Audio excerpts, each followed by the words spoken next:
Без очередей все максимально быстро и просто. Милана Султыгова на прием в Малгобекскую больницу записалась еще накануне, находясь дома, а уже сегодня получает консультацию в кабинете врача. Ждать не пришлось, она забронировала удобное для себя время через электронную запись. Меня вовремя приняли, без очереди. Я так записываюсь не первый раз, детей тоже записывала. Это удобно, чем стоять в очереди в регистратуре. Электронная запись избавляет от самого главного неудобства – ожидания в очередях в поликлинике и гарантирует, к доктору вы попадете обязательно. Достаточно иметь учетную запись на портале госуслуги. Это занимает буквально 2 минуты времени, но зато вам не надо, если это, тем более, если это где вы живете в отдаленном каком-то населенном пункте, вам не нужно приезжать, подходить к регистратуре, записываться, потом ждать очереди, потом обратно приезжать.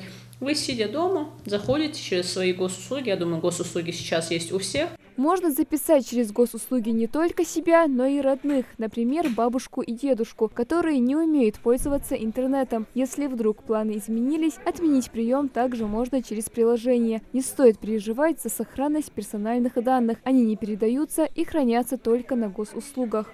В госуслугах есть все врачи, которые у нас принимают.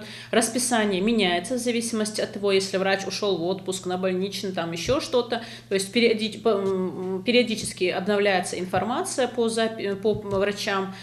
Все врачи, которые у нас работают, и узкие специалисты, и участковые терапевты, и детская служба. Удобный интерфейс, легкое в использовании меню и пошаговая инструкция. На интернет-портале предусмотрены все удобства для пользователей. Любая операция выполняется быстро.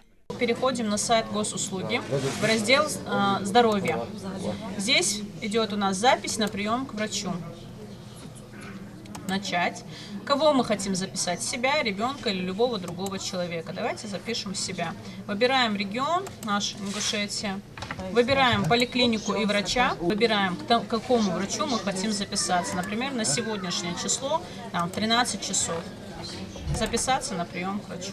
Через портал можно воспользоваться рядом других услуг, ознакомиться с режимом работы медучреждения, карты посещения врача, ввести электронный паспорт прививок и узнать результаты лабораторных исследований. Усиленно мы этим занимаемся уже 2-й год, то есть с 23-го года максимально, то есть мы работаем только в этом направлении. Регистратура у нас в плане этого разгружена, потому что люди, конечно, в начале, пока люди привыкали ко всему этому, они приходили, через регистратуру записывались. Но сейчас основное направление – это запись через госуслуги. То есть уже люди знают, люди проинформированы, что так легче, так удобно. Также через портал можно не только записаться к врачу, но и вызвать его на дом. Для того, чтобы легко записаться к специалисту, важно иметь регистрацию и учетную запись на портале госуслуги. Система и создана для того, чтобы облегчить населению систему получения любых услуг, в данном случае медицинских. Малика Измайлова, Джамалеев Султыгов, Магаз 24.